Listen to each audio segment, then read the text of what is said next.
Sale FC with Scott Bambrick, the chair of Minis and Juniors, and we're going to have a quick conversation about the new 2020 vision that he's helped develop for the club, and just to ask some questions about that and start off. What is this 2020 vision? Thank you very much, James.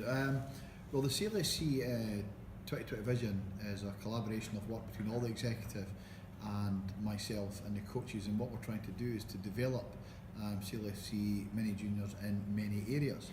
For example, by 2020 we want to have over 300 boys playing rugby for Sale FC, currently sitting at about 220. The big challenge is we're looking to have over 100 girls playing for Sale FC by 2020. We are continuously looking to focus to put M&J at the heart of the club and all the kids, and we want to create an environment that fosters the learning of rugby in a fun place where the kids and the families and the coaches all feel part of the club. Okay, so this increasing of numbers from 220 to 300 and up to 100 for girls, how's that taking place? What are we doing about that? Okay, so the 2020 vision is built on 5 pillars. The first being excellent and M&J coaching structure, community coaching development, player development, and the most important, I believe, is the one Sale FC philosophy. Now, in regards to the M&J structure, it became quite apparent over the last year the M&Js have really grown in size, and with that we had to put a structure in place. We currently have 46 coaches, but not only that, we have a manager for each age group, which is fantastic. We'll come back to that in a moment. And we have 11 people on the M&J's committee. We have a vice chair for girls, vice chair for matchday hospitality, and a lot of these positions, which is fantastic, including the managers, are taken by the mums of the club, the mums of the kids, who are given their time. So we have a lot of expertise in there, but it has to be built upon the foundations of ensuring that good communication's happening, that everybody's singing from the same hymn sheet, and we're actually pushing forward together. Right. Community coach, we have a community coach here at Sale FC, and that's thanks to our sponsors of the M&Js who have supported us with this endeavour to get a community coach out into schools, and it's really working. So far, since Andy Hughes, our club captain, become a community coach, and this is just from the summer, he has coached over 1,300 boys in local schools and over 1,200 girls in local schools. And he's in high schools, Sale High, Sale Grammar, Ashton Mersey and Flixton as well. So this is fantastic for to actually get Sale FC out there into the community. Next. Player development is the third pillar of the 2020 vision, and what we're trying to do is to create pathway rugby from an under 6 young kid that comes all the way up to adult rugby. It's not just about the first team, it's about adult rugby. So at each point of the progression, they're learning in an environment that's structured, that goes to the core values of the club, the core values of the RFU, and at each level we're helping the kids be the best they can be in the most fun environment. The pathway between under 16s and Colts is being addressed, and likewise this will go on to the Colts, to the senior rugby. Once again, there's seconds team, there's third team, there's girls rugby team hopefully in a few years' time. And that is what we're talking about in player development. And it sort of cropped up all the way through was the principle of fun and hot dogs, obviously. Yes. I mean, the whole idea, it's got to be fun. We don't want to overcoach the kids. It's not about overcoaching the kids to the point where they've got no imagination of how the game should be played. It's the fact is we give them the core skills, we stick to the core values, and yes, we do work on certain things, and it's different age groups. These are maybe more specific to the skills needed at that age group, but it's all about continual improvement. It's about developing these young kids to be the best players they can be, but we want them to come back. We want them to come because they're enjoying their rugby. We want them to come not because they're being dragged along there on a Sunday morning when it's snowing and raining. It's because they're desperate to come and play with their friends, and of course have their hot dogs after it. Okay, great. And what was the next pillar then? Well, the next pillar is coaching development, and this is where we're really sort of focusing on just now.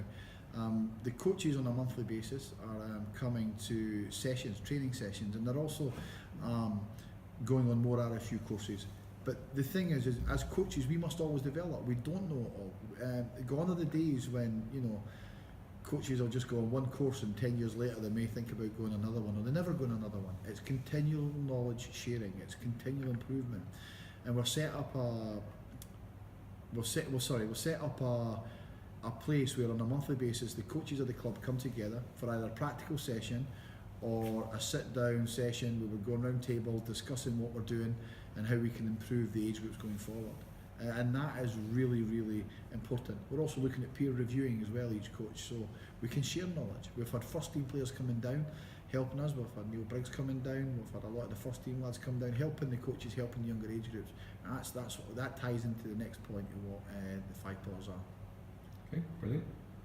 The final pillar is the Sale FC Philosophy. And what we're looking to do is to continue to improve the match day experience for families out there on match day. I mean, if we reflect back on the 23rd when we played Sedgley, it's probably the best day I've ever had down here. It's been absolutely fantastic. Over 1,000 people here.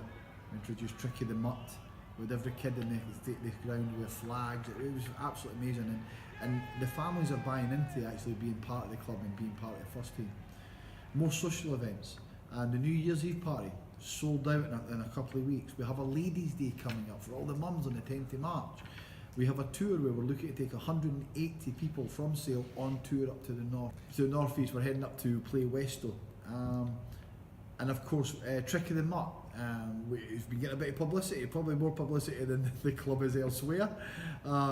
We've been introduced as a mascot, and the kids love him, the players love it, and let's be honest, the adults love seeing Tricky.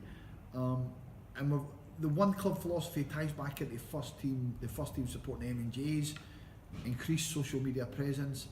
And there's a lot around the 1FC, but it's not about age groups, it's not about the first team, it's about us all together, and that's what we're trying to push. Like that. But the question I really want to ask is, why Sale FC suddenly decided to do this? Why have we planned to do this? What's the driving force behind this?